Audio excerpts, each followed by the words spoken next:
yung mga corporations na pag-aari ng family nila way back to 2012. Kasama pa rin yung dalawang Pogo companies. Sinungaling po siya.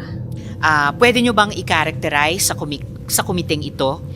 As best as you can po, yung nature ng relationship nyo kay Mayor Alice Guo. Okay, si Miss Alice Go was a client of mine. Client on a per transaction basis, per project. I happened to register yung mga corporations na pag-aari ng family nila way back to 2012. So, and then may mga iba pang mga corporation and kasama pa rin yung dalawang Pogo companies. Ngayon, Yes, I'll be asking you about that a little later, Ms. Gamo. Pero, so dun sa characterization po nung relationship nyo kay Mayor Alice Go, kayo po ba ay naka-retainer? Empleyado ba kayo niya? Or freelance accountant po? Paano ang description nitong lahat freelance ng accountant lang po tinatalakay nyo? ako ni Miss Alright. Alice. Walang employment, walang retainer engagement. Okay po. Tas mamaya pupuntahan po natin yung mga iba't ibang kumpanya na hinandle nyo para sa kanya, pati yung dalawang Pogo companies na binanggit nyo Yes, na. ma'am. Kailan po kayo nagsimulang freelance accountant ni Mayor Alice Guo? I left corporate work way back 2009. So, na-meet ko si Alice way back 2012. After 27 years of working sa corporate, nag-freelance ako until now. Madam Chair, if I may, Yes, how did you SP get to meet Pro her? She was introduced by JP Samson. Who? JP Samson. Who is JP Samson? JP Samson is the nephew of my employer, Baliwag Lechon Manok. All right. Owner of the Baliwag Lechon Manok company. Who was Mayor Alice? Who was Alice then? Was she a mayor? Hindi At the pa time, po, not sir. yet. Hindi pa po, sir. Ano siya noong araw? I know nakabili siya ng sasakyan sa isang company, yung West Cars. Negosyante siya noong araw when you met her? Yes, meron na siyang, nung time na yon meron na siyang QJJ Farm at saka QJJ Embroidery. Legal lahat yun. As far I think so. as far as you know. Yes.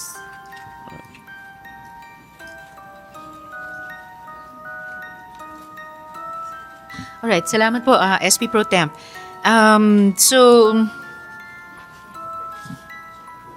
Alright. Dun sa, yung binanggit po ninyong nagpakilala sa inyo kay Mayor Alice Guo na si JP Samson, siya po ay nasa AMLA report. Kaya we will ensure na andito siya sa susunod na hearing. Anyway, Ms. Gamo, so sabi nyo nga po, nagsimula kayong freelance accountant kay Alice Guo 2012. So about a dozen years ago, no? After 27 years sa private practice. And introduce nga po kayo sa isa't isa ni JP Samson. Ngayon, ito po yung mga companies ni Alice Guo o may kinalaman si Alice Guo na lumitaw yung inyong pangalan. Nabanggit nyo na yung, for the record, no? 3Link Farms, QJJ Slaughterhouse, QJJ Smelting Plant, Siopaw Bulilits Food, Hongsheng Gaming Technology Inc., at yung West Cars na binanggit nyo rin na nakabili ng sasakyan si Alice Guo dyan sa West Cars. Kino-confirm nyo po ba na pinrocess nyo yung incorporation ng mga kumpanyang ito? Yes, because my name is indicated in all those incorporation process. Just like yung mga other companies na pre-process ko, all my details are there. Yung mga other clients ko. And meron ba kayong ginawa pang iba para sa mga kumpanyang ito? Yung 3Link, yung dalawang QJJ, Siopaw, Hongsheng, West Cars. Kasi, kaya ko po itinatanong kasi ito naman po yung sinabi ninyo sa isang interview, specifically Super Radio DCBB with Carlo Mateo. Quote, "Tumutulong ako sa registration niya sa SEC, sa BIR, nagdo-due diligence ako sa mga lupang binili niya before. Gumawa din ako ng mga memorandum of agreement, deed of transfer, assignment of shares, close quote. So, mukha pong yung engagement nyo kay Alice Guo ay medyo extensive. Tama po ba ito? Yung engagement ko kay Alice is on a per project basis lang. So, tapsing-tapsing yan. Kung natapos ko yung trabaho ko na nirehistro isang korporasyon, deliver ko sa kanya, bayaran ako, tapos na. Ngayon, there are cases wherein tatawagan ako, magpapatulong, magpapagawa ng mga dokumento, then that's the time magre-render ako ng services. Pag natapos ko yung services na yon, tapos na. It's not continuous na from 2012 all throughout, hindi ganon. So, per project lang po, per services kung kailan ang kailangan ang serbisyo ko. Madam Chair, if I may. Yes, SP Pro Tem. How much are you being paid per project by Alice Go? Alice Go is like an ordinary client of mine. So, kung ang singil ko sa isang kliyente ko, pag nag-process ng SECs, 20,000 din siya. Kung nagrehistro ako ng BIR niya, 15,000 din ang singil ko sa kanya. Alice Go is never a special client of mine. She is just an ordinary client.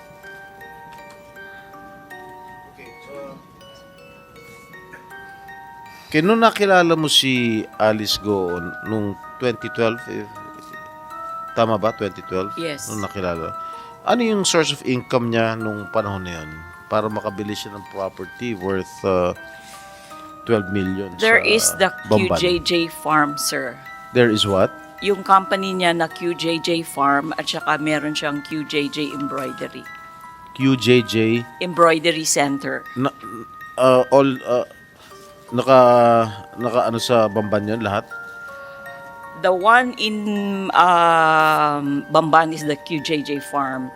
The one in Zambales? Marilao, Saan? yung sa Yung farm.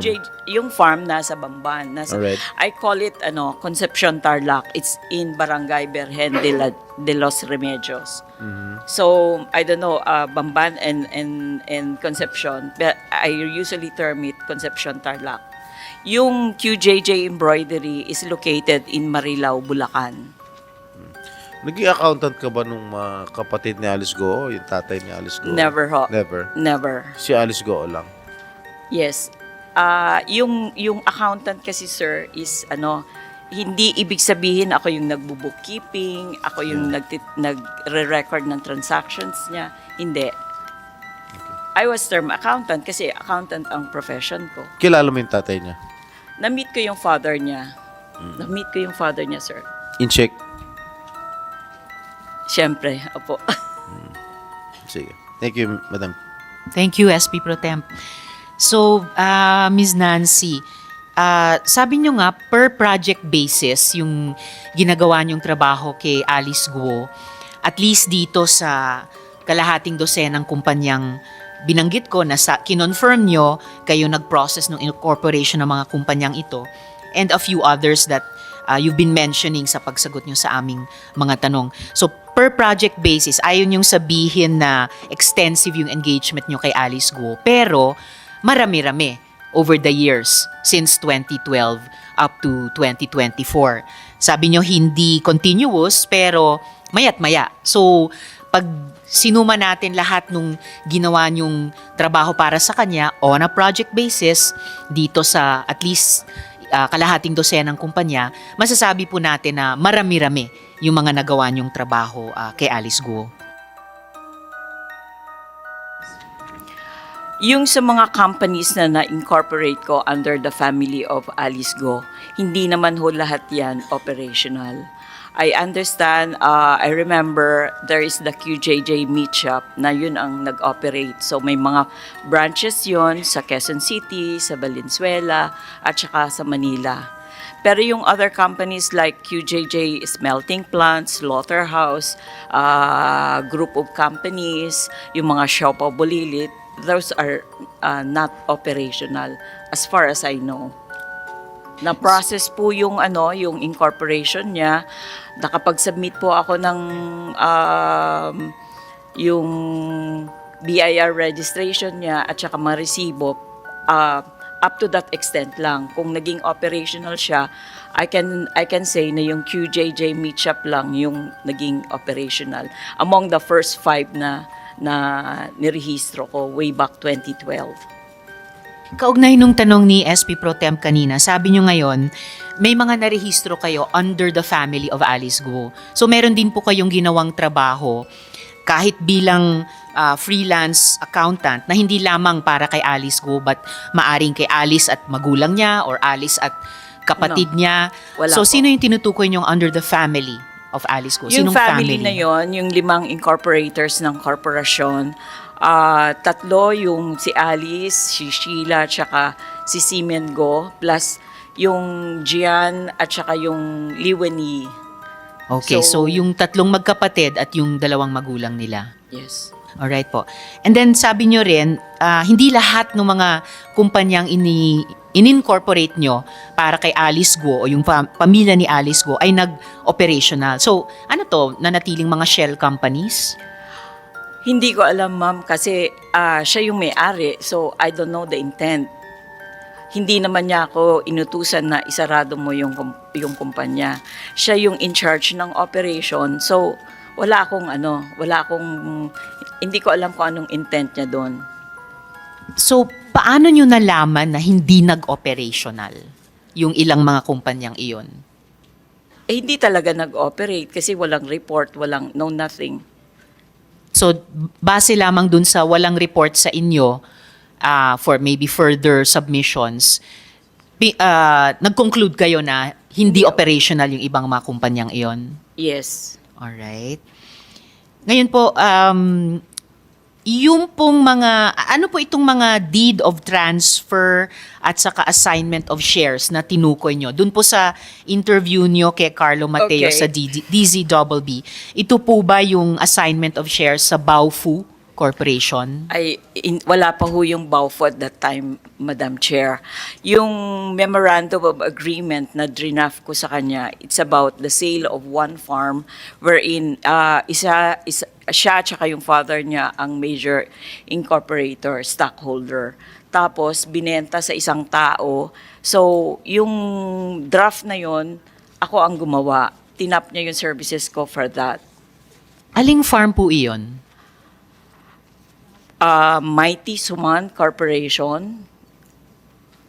Mighty? Yes. Yun yung buong pangalan niya, Mighty lang. Mighty Swine Corporation. Mighty Swine, sorry. Okay. Okay, so yun po yung binenta ni na Alice Guo at ama niya sa isa pang tao. Oh. Actually, syempre 5 incorporators yon. 2, si Alice at saka yung father niya, yung major shareholders doon. And then, binenta sa isang tao, I don't remember the name, I have it on file. So, that's it. That's around the year 2015 or 2014. Now regarding dun sa sa due diligence yung regarding sa property, may binibili siyang property dito sa Quezon City. But then na-process ko yung dokumento until makuha ko yung e-car sa BIR. But then nagkaroon ng problema sa titulo kasi yung may-ari parang basta may problema. So, up to that extent lang yung aking ginawa na trabaho. Sa inyong marami-raming transaksyon, kina Alice Guo at yung mga miyembro ng pamilya niya over the years since 2012, wala po ba kayong napansin na kahina-hinala? Halimbawa, dito sa Hongsheng, may kagaya ni Miss Merly, na nagbebenta lang dati sa palengke, naging BPO worker, biglang at yung 3 pang kabaro na nagbebenta lang din sa palengke ng Concepcion, tapos biglang isinamang incorporator dun sa Hongsheng. Di nyo lang ba naisip na, teka, bakit ganito? Para bang may dummy incorporators? Yung sa mga other corporations niya, it's all family. Tapos nagkaroon siya ng 2 companies na yan, yung Hongsheng at saka Yung Hongsheng, ang dealings ko dyan is kausap ko si Alice, please incorporate. Ito yung mga detalye. Please assist si Miss Leila, yung tauhan niya, on all papers. So if I need anything, doon sa tauhan niya ako kumukuha ng information. So it's always a presumption of regularity, Your Honor. Sinong Miss Leila yon? Tauhan niya yan pero I don't know kung nasaan na po siya. Ano pong buong pangalan ni Miss Leila? Leila Masiklat or Tulio, Leila Masiklat? yes. Ano pa yung isang apelidong binanggit nyo? Tulio, Masiklat Tulio. yes. I don't know kung alin doon yung family name niya.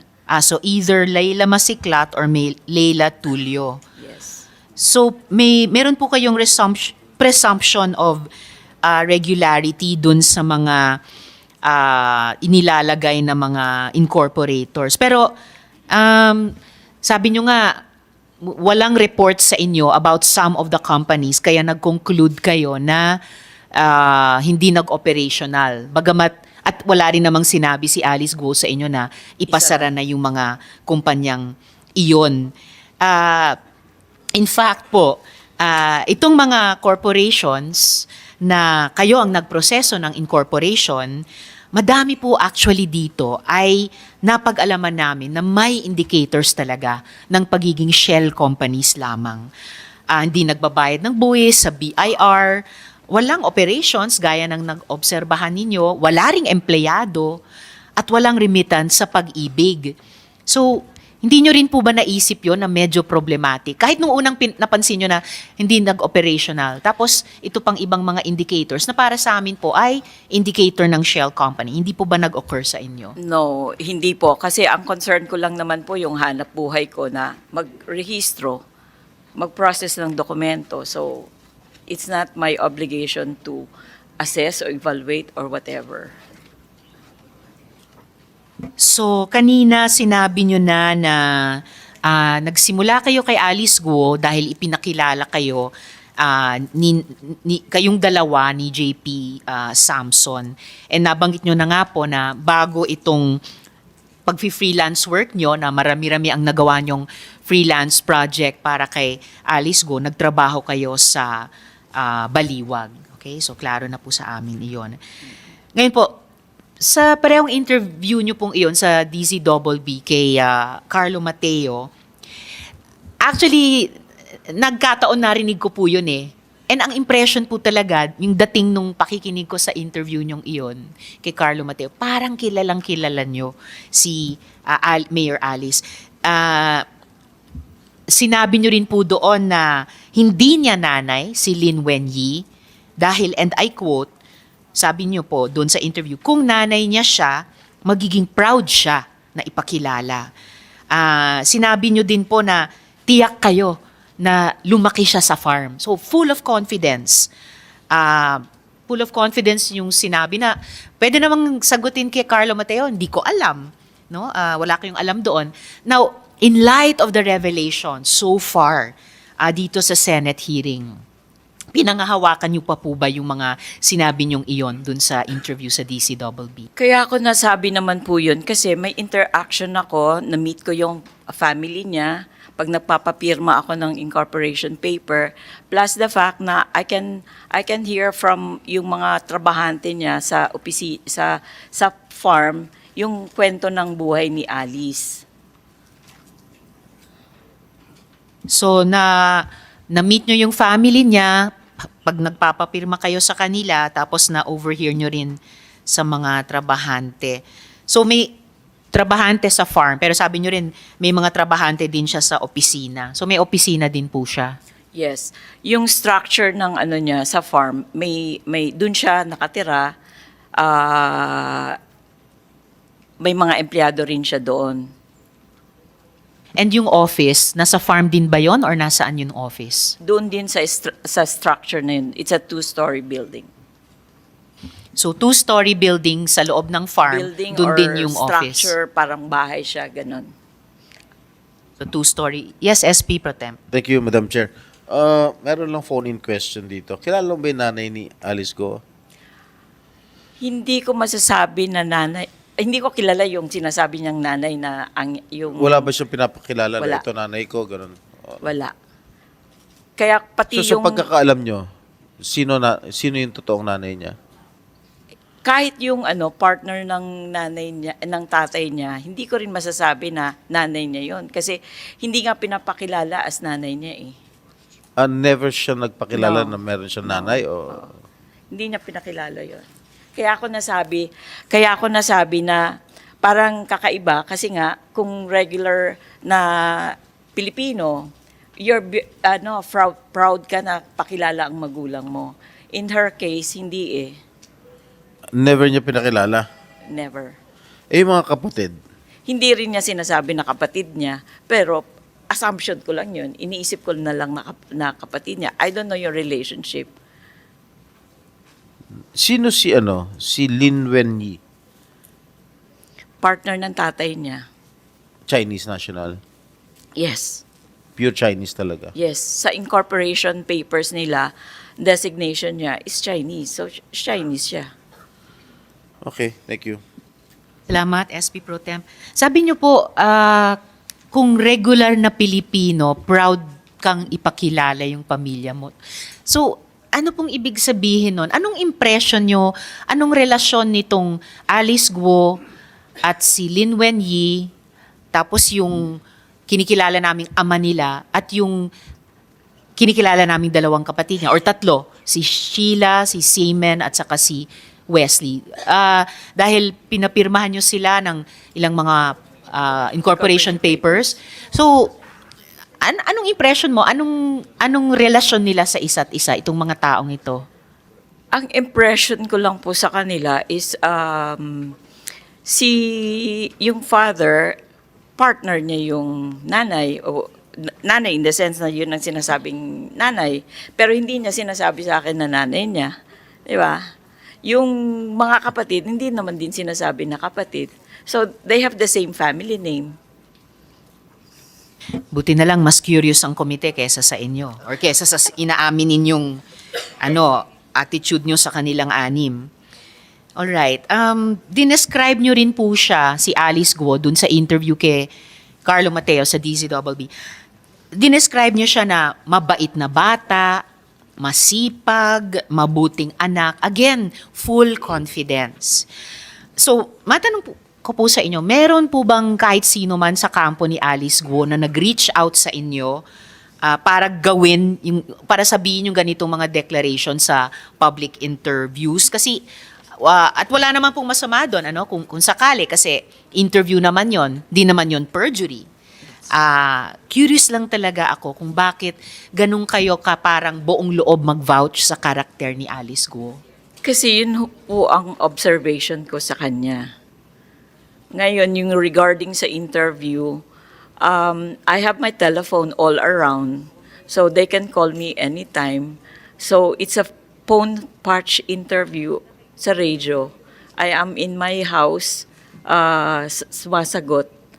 And I wanted to clear also kung ano yung participation ko, bakit andun yung pangalan ko sa mga nababanggit sa Senado. May mga tao ba ni Alice Guo na kinontak din kayo, tumawag din sa phone nyo nung nasa bahay kayo at sinabing, Miss Nancy, ganito yung sabihin nyo tungkol kay Alice pag in-interview Ay, kayo? hindi po. Wala po. Madam Chair? Yes, Okay. SP Pro Temp. Miss Nancy, sinabi ni Senator Rizzo kanina na na-interview mo, pinupuri-puri mo si Mayor Alice. Tama? Sa isang interview mo. Nag-iba na ba yung paningin mo ngayon? Pagkatapos lumabas yung issue? Hindi pa rin. I think basically, kung ano man yung ginawa niya, ako personally opinion ko, siya yun eh.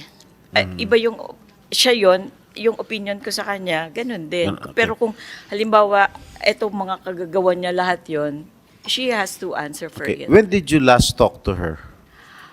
Or have seen her? In person? 2017. 2017 pa? Yes. 7 years ago? Yes. After that, wala na kayong contact? Hindi ko nga... Kahit sa telepono? Yung contact sa telepono, yung nung nagpa-incorporate siya nung first Pogo company. Tapos, yung sumunod, yung 2023, the second one. Pero yung So, hindi kayo personal- nakita during that time? No. Hindi Ano, kami telepono lang? Telepono lang. Ang nakikita ko lang siya, ang huling kita ko sa kanya is a Christmas party. I was invited ng staff niya. When was na this? pumala. 2017. So, you haven't seen So I her don't know for kung 7 2017, years? 2018, I can't remember. Matagal na. As in, matagal ko na siyang hindi nakita. Oh, so, nung lumabas itong mga issue sa TV, sabi mo sa sarili mo? Eh, sabi nga nila, big time naman pala yung yung kliyente mo. Eh, sabi ko, siya lang yun. Ordinaryong kliyente ko lang yan. So, wala. Okay, thank you. Thank you, SP Pro Temp. So, Miss Nancy, aminado kayo na kayo ang gumawa ng incorporation documents ng Zunyuan. Nagpatulong ba sa inyo si Alice Guo para dito? At may sinabi ba siya na tulungan mo ito? Ganito ang sistema. Nag-message siya sa akin, I need, may papa-incorporate siya, please assist. Okay? Please assist. Ang reply ko sa kanya, give me all the details, anong name ng company, anong capitalization niya, anong objective, ang purpose, sino itong mga, provide me with all the details, incorporators, ano yung equity shares, sino yung mga yung position sa company. Kasi pag nagfa-file ka sa SEC, andun lahat yun eh. Tatanungin kung sinong treasurer. So, ganun lang po. Binigay sa akin, prinoseso ko in a legal way. Dumaan siya sa PAGCOR, nakakuha ng endorsement. So, lumabas ang SEC certification. Sabi niyo, yung isang sinabi ni Alice Guo sa inyo nung nag-message sa inyo ay please assist. Noon sabi ni Alice Guo sa amin, walk-in lang daw yung Zunyuan. So sino yung pinapa-assist niya sa inyo dito Tauhan sa niya. incorporation ng Yung si Zunyuan? Miss Laila ang kausap ko. Si Miss Laila Masiklat or Laila Tulio. Siya yung sinasabi ni Mayor Alice Guo na asistehan nyo. Yes. Ibig sabihin, nag-message sa inyo si Alice Guo at sinabi, Miss Nancy, asistehan nyo si Miss Laila para i-incorporate yung Zunyuan. Ganun po ba yon? Yes. Okay. Not the Sun Yes. one. It's the first Pogo company, which is the Hongsheng. Okay, for Hongsheng. Pero, kanina, nung tinanong ko sa inyo yung pag-incorporate nyo sa Zunyuan, sabi nyo nga, nag-message si Alice Guo sa inyo na please assist. So, doon, sa incorporation ng Zunyuan, sino yung pinapa-assist ni Mayor Alice sa inyo na ma-incorporate yan? Ang sinabi niya na pangalan, Attorney Joy, hindi ko rin siya kilala. Sino naman daw yung Attorney Joy? As I go over, Madam Chair, on the transcript of the committee hearing on May 22, inacknowledge ni Alice na yung Attorney Joy is lawyer niya. Ito ba yung si Phil Joy Baluyot? Yes. So siya ito. Nabasa niyo pala yung transcript ng hearing namin? Yes, ma'am. Paano, I mean, I'm almost touched. I'm curious. Bakit niyo binasa yung transcript ng hearing? At paano niyo kasi I nabasa? wanted to find out kung ano ba yung sinasabi ni Alice. And maraming talaga, dininay niya ako, hindi niya ako kilala. Okay. I wish lahat ng mamamayan na sumusubaybay sa hearing namin babasahin yung transcript ng hearing. So that shows a lot of due diligence on your part.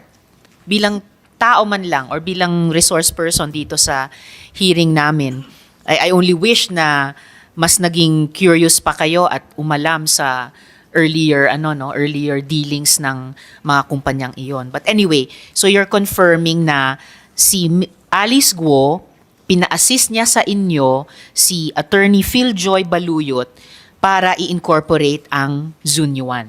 Anything I need about the incorporation of that company, refer to Attorney Joy. Okay, anything you need. So siya po ay abogado ni Alice Guo na may full confidence naman si Alice Guo kay Attorney Philjoy Baluyot kasi anything you, Miss Nancy, need para ma-incorporate ang Zunyuan, mahihingi nyo at makukuha kay Attorney Baluyot. Tama po? Yes, sir. Yes, ma'am. All right. Kayo rin ba yung gumawa ng succeeding pang documents ng Zunyuan? Halimbawa, yung increase in authorized capital stock. Kasi bakit andun pa yung pangalan nyo? Okay, it's like this. Kaya nga nung may sulat ako sa office nyo, in-indicate ko yon, may notation ako. Yung 2 increases na yon, hindi ko ginawa yon. But then, they still made use sa cover sheet, andun pa rin yung lahat ng details ko. Now, I'm thinking, paano nagkaroon? Sa initial registration kasi ng corporation, yung cover sheet is generated. So pag nag-apply ka, lalabas na lang yon, may barcode and everything. Pero pag increases ng capitalization, yung cover sheet na yon, typewritten lang yon. So they could have used my name, all my details, parang ako pa rin ang nagparehistro nun, pero hindi ko po ginawa yon. So, sino kayang gumawa lang ng typewritten cover sheet, ginamit pa rin pangalan nyo kahit hindi naman kayo yung nagpapa-increase ng authorized capital stock. Si Attorney Baluyot kaya ang gumawa nun? I think so. Kasi dun think sa so. payment pa lang ng filing fees for the increase, ang pangalan ng Baluyot andun din. Ang notarial niya, andun din ang pangalan niya. So, I can say na hindi ako yun.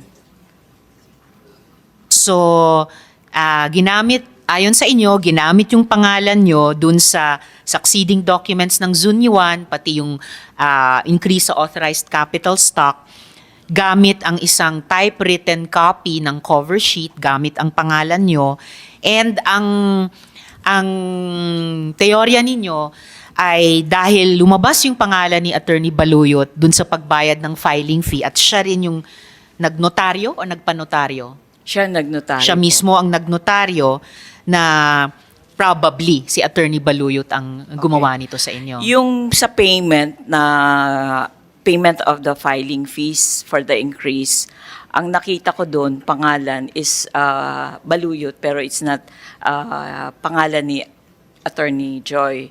Sinong Baluyot yon? I have a copy submitted to your office, so it's there. Alright, so kung sino mang Baluyot ang nakalagay doon, whether it's Attorney Philjoy Baluyot or ibang Baluyot, abogado din po, I guess, kasi nagnotaryo. Possible na related sa kanya. Opo, pero abogado rin, kasi siya yung nagnotaryo, yung Baluyot na yon. Yung Attorney Philjoy, sigurado ako na abogado po siya, pero yung nagbayad sa land bank, hindi ako sigurado kung abogado siya. Pero yung nagbayad ng filing fee sa land bank at yung nagnotaryo, parehong tao? No. Magkaiba. Sino po yung nagnotaryo? Attorney Philjoy. Okay. So may isang Baluyot na nagbayad ng filing fee sa land bank, maaring si Attorney Philjoy mismo or maaring isang kamag-anak niya na pinakiusap niya, pero si Attorney Philjoy Baluyot ang nagnotaryo. Yes. Tama. Yes po. Alright. So Ms. Nancy, meron pa ba kayong nais ibahagi na sa tingin nyo ay makakatulong sa investigasyong ito? Being processor ng mga dokumento, maybe this time hindi yung nag-rise up yung lahat. I have to explain, hindi ako nakarating sa Tarlac, hindi ko nakita yung building, wala akong idea. It's only on television na nakita ko yung Baofu, lahat na yan. Pero kanina, in answer kay SP Pro Temp, may sinabi kayong may 2-story structure. That's the farm. Saan po yun? That's the one in Concepcion, yun sa Barangay Berhen de los Remedios. So nakarating kayo sa Tarlac, hindi lang sa Bamban, pero sa Concepcion. Sa Concepcion. Yeah, Sa Concepcion. clarification. Yes. Okay, so sorry sabi nyo hindi kayo nakarating sa Tarlac at hindi kayo nakarating sa Yung farm, Sa farm. which is located in Barangay San de los Remedios, nakarating ako doon. Pero yung sa munisipyo ng Bamban, yung hub na sinasabi nila, hindi ako nakarating po doon. So hindi kayo nakarating dun sa halos 8-hectare property na ni-raid ng Hindi PAOK? po, hindi po. Okay. And yung Laila Masiklat or Laila Tulio for that matter, kung ano yung totoong buong pangalan niya, kaano-ano po niya si Myrna Masiklat? Kasi si Myrna ang nagbati ng happy birthday pretty pig kay Alice Guo. Ma'am, hindi ko po kilala. Hindi niyo po kilala si Myrna Masiklat? Hindi po. Alright. So, kung wala na kayong idadagdag para sa aming investigasyon, salamat po, Ms. Nancy. Kinumpirma po ninyo na kasinungalingan ang sinabi ni Alice Guo na wala siyang kinalaman sa Zunyuan at sa mga Pogo. So, salamat po mula sa chair at mula sa aming komite. Thank you po. Thank you. Ma'am, nasabi niyo ho kanina na since 2012, kliyente niyo na ho si Alice Guo. Tama po ba? Yes, sir. Hindi ho pamilya niya, but si Alice Guo.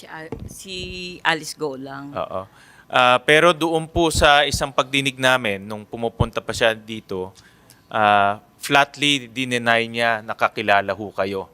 True. Sinabi niya na hindi kayo magkakilala. Opo. Ano masasabi niyo ho doon? Nagsisinungaling po siya. Okay. And gusto ko matanong ho sa inyo. Kanina, again, no, susundan ko lang ho yung mga tanong ng ating chairperson na may papakita po akong slide. No? Kaya ho, napakahalaga po yung inyong presensya ho dito dahil kayo po yung nagko-connect between Alice Guo at itong dalawang na-raid na Pogo Hub. Slide 3, Carla. Ito yung Hongsheng Gaming Technology at Zunyu One. Dahil nung tinignan ho namin yung mga dokumento, 25 times po lumabas yung pangalan ho ninyo sa mga iba't ibang dokumento. Kasama na ho nga dito yung family business ni Alice Guo at dito po sa Hongsheng at sa Zunyu One. At alam naman ho natin na yung Zunyu One, ito po yung Hongsheng at Zunyu One, ito po yung na-raid. At ngayon po ay kinakasuhan na yung mga taong nasa likod po nitong Hongsheng at Zunyu One. Gusto ko lang ho ulitin yung tanong, sino ho nagpakilala ho sa inyo sa Hongsheng? Unahin ko muna po yung Hongsheng.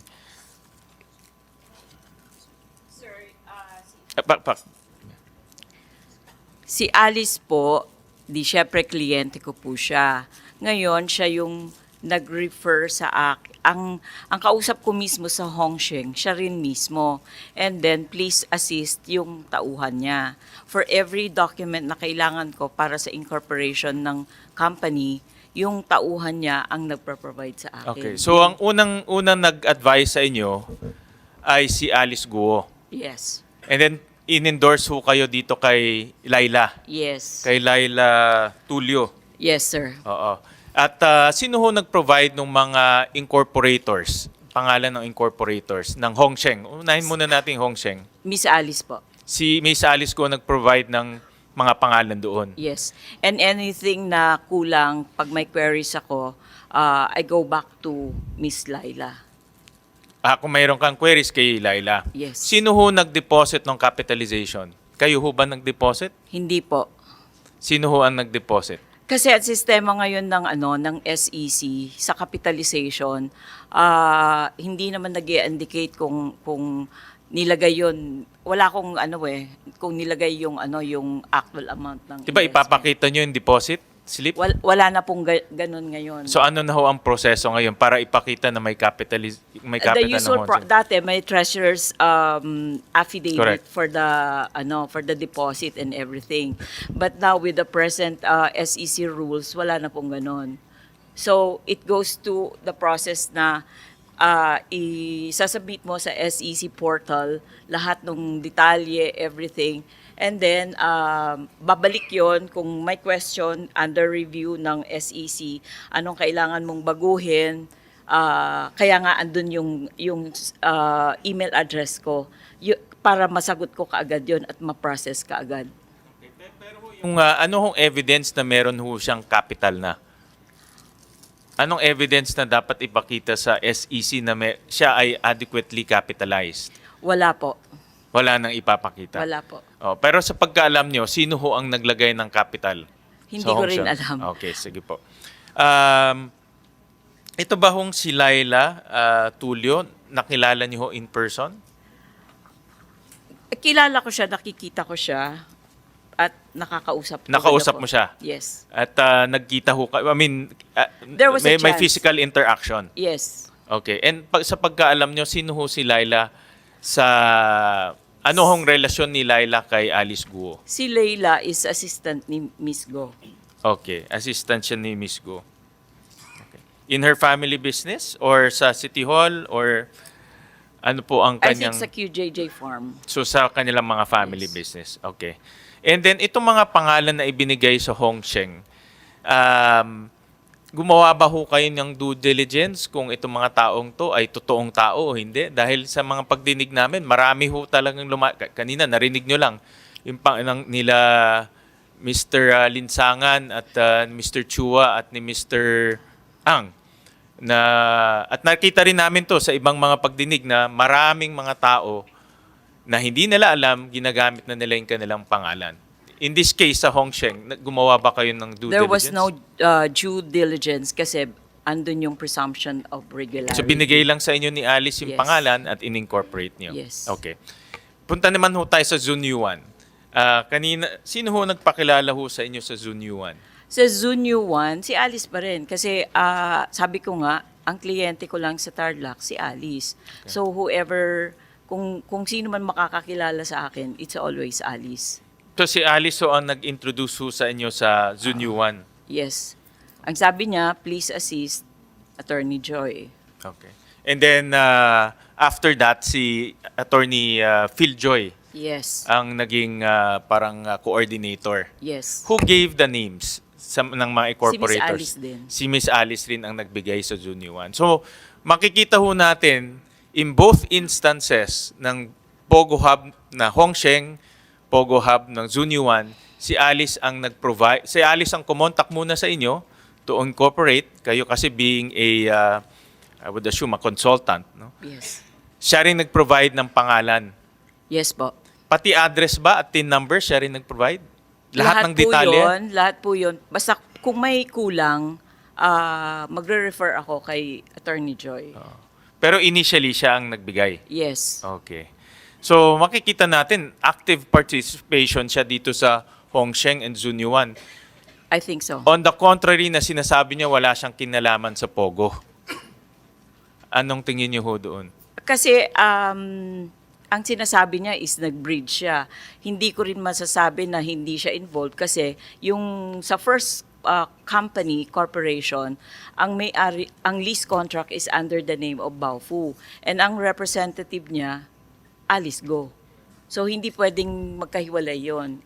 Andun lagi yung bearing pangalan ni Alice. So ang lumalabas ho, siya yung may-ari, siya yung presidente ng Baofu, di ba? At Yes. one point. Ang Baofu po ang lessor. Yes. Correct? Ang lessee is Hong Sheng and Zunyuan. Yes po. Correct? But at the same time, siya rin ang incorporator ng Hong Sheng and Zunyuan dahil siya yung nagbigay ng mga pangalan eh. Hindi nakalagay yung pangalan I mean, ni Alice sorry, doon. siya yung nag-initiate to incorporate. Tama? Kasi Siya tinawagan kayo, siya nagbigay ng pangalan, at kayo lang gumawa ng papeles. Parang ni-refer niya yung services ko for that. So, siya pa rin yun. Correct. Tama nga. Siya ho. Kasi siya nagbigay ng pangalan, Yes. di ba? Nung na-incorporate nyo itong Hong Sheng at Zunyu, let's go to Hong Sheng first. Nung na-incorporate nyo itong Hong Sheng, di na-incorporate na, tumatakbo na itong corporation. Sino na ho ang mga kausap nyo doon? After the incorporation, when I submitted the articles of SEC Certificate of Registration, tapos na po yung serbisyo ko doon. Okay. Tapos na, So, hindi nyo na kinakausap yung Wala na mga po. registered, di ba, may president, treasurer. Wala na po. Okay. Sa Zunyu 1 po. ganun din po. The moment na natapos ko yung registration, deliver sa kanila, bayaran ang billing fee ko, reimbursement of expenses, tapos na ang transaction ko. Okay. Was there any instance na after ng transaction, nakausap niyo pa si Alice Guo at Hindi na po. dito po in relation to the Hongsheng and Zun Yuan? Hindi na po. Kaya nga po, nagtataka ako kasi tinignan ko sa SEC portal, may nakalagay pa na increases ng capitalization. Correct, oo. So I was curious kung sino ang gumawa nun. Kasi baka, naisip ko rin yun na pwedeng i-implicate nila yung pangalan ko without my knowledge, tapos lalabas ako ang may gawa. So from there, as per my letter, sinend ko pati yung mga copies ng increases, in-indicate ko doon na hindi ako nakabase sa kapas. Yung pangalan na nakanotaryo doon is the same name na binanggit ni Alice doon sa May 22 hearing wherein I have a transcript of that hearing. So from there, nakita ko na ito yung it's the same person na gumawa ng contract dun sa chopper niya sa yung May 22 hearing na yon. Ito si Attorney Philjoy. Yes, sir. Correct. Sino ho nagbayad ng professional fee ninyo nung in-incorporate niyo ang Hongsheng? Ang usual procedure, sir, is when I finish the work, I send the billing.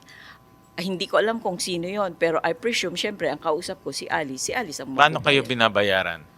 Either GCash or either deposit sa BPI account ko. At 'di ba pag may GCash, may sender 'yun eh.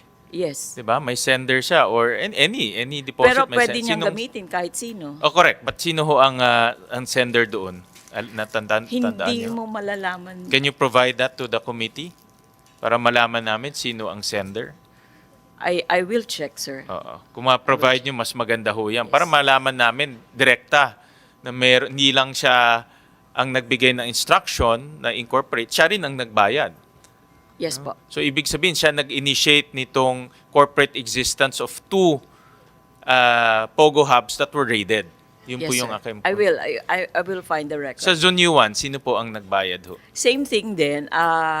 Yung procedure na after matapos ko yung trabaho, I'll send billing either Zunyu 1 diretso kay Alice. Okay. You mean, pag naniningil, papadala kayo ng billing, kanino yung pinapadala? Either I send it lalamove through may office siya dito sa yung Kanino, sa Hongsheng, kanino naka-address ang billing? sa kanya. Kay Alice Go. Attention or nakalagay Hongshen care of Alice, Alice Go. Sa Sunyuan, Ganun din. ganun kay Alice Go rin. And then, after nakuha niya yung billing, binabayaran kayo kaagad? Immediately? Sometimes may late payment. Mga how long, more or less? Siguro a week. A week. Pero may bayad. Yes. For both instances. Yes. Meron, Dahil kung walang bayad po, aangal ako kasi trabaho ko livelihood ko po yun, sir. meron ba ho kayong formal contract with Alice Go when you incorporated Hongsheng and Zunyuan? Wala naman po. So, usapan lang. Yes. Dahil, I would assume, dahil matagal na kayo magkakilala. It's a very short kind of project na after mong ma-incorporate, magawa mo yung BPI, BIR, tapos na. Okay. Ang ginawa ko sa Hongsheng hanggang SEC lang. I think that was pandemic time, so hindi ako mismo ang nag-release ng dokumento sa SEC. So I even told may pumunta sa bahay, si Cecil Lardizabal, in-inform ko siya na for you to find out kung sino nag-release niyan, go back to SEC Tarlac. From there, may logbook yan. Hindi nila i-release yung dokumento not unless nakasign ka doon kung sino yung mga pangalan doon and contact number. Alright, correct.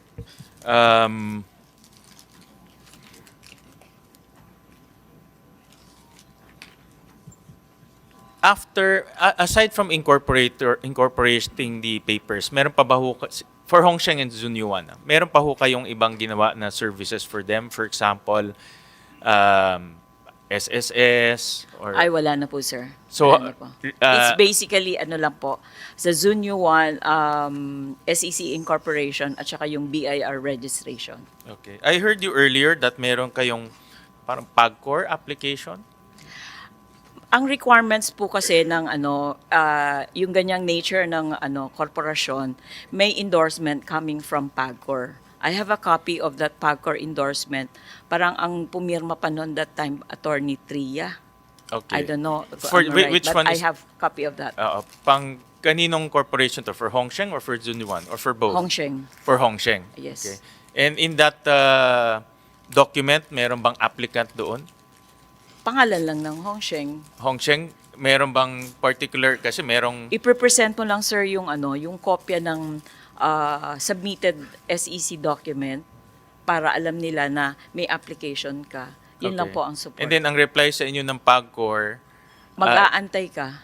okay, hindi, pero bibigyan kayo ng document, correct? Yes. Kanino po naka-address yung document? Pangalan ng ng korporasyon. Kung Hongsheng siya, Hongsheng. Andun ba ang pangalan ni Alice Guo? Wala naman po. Wala. Pakisubmit na lang po sa committee yung dokumento na yon para meron ho kaming copy. Okay, sir. And then, just look at my notes.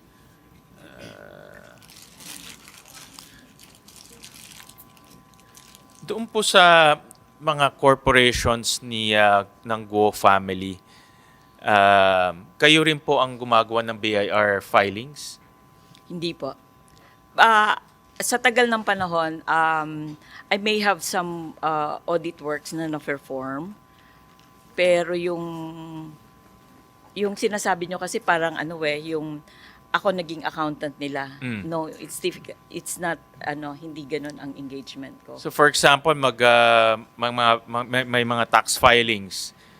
Yung mga, Mga returns. monthly. Oo, yung mga returns niya or sa kanya mga corporation. Were you involved in that? Hindi po. So, ang exposure niyo lang sa kanila is limited to incorporation papers. GIS filings. Yung mga ganun. Pero I don't remember kung nakapag-file ako ng yung mga monthly return. Pero I think parang wala. If ever man, I don't know. Kasi matagal na, sir, eh. Okay. And then dito po sa Hongsheng and Zunyuan, were you involved sa mga returns nila, filing ng returns? Definitely not. Wala siya. Wala. Okay. And lastly ho, Miss Nancy, in your opinion, of course, nakita naman natin siya kung nag-contact sa inyo, siya nagbigay ng pangalan, siya nagbigay ng detalye. In your any experience or any thoughts kung gaano po ang kanyang involvement dito po sa Zunyuan at Hongsheng? Meron ba kayong idea? Other than itong incorporation? Wala eh. Yan. Wala akong knowledge po, sir, eh.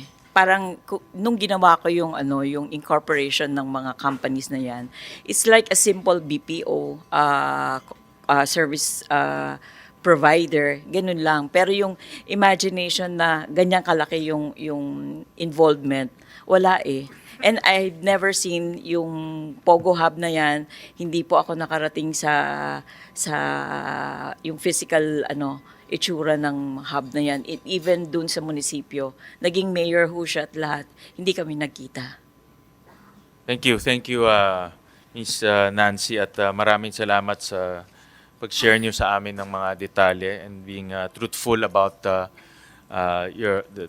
things that you know.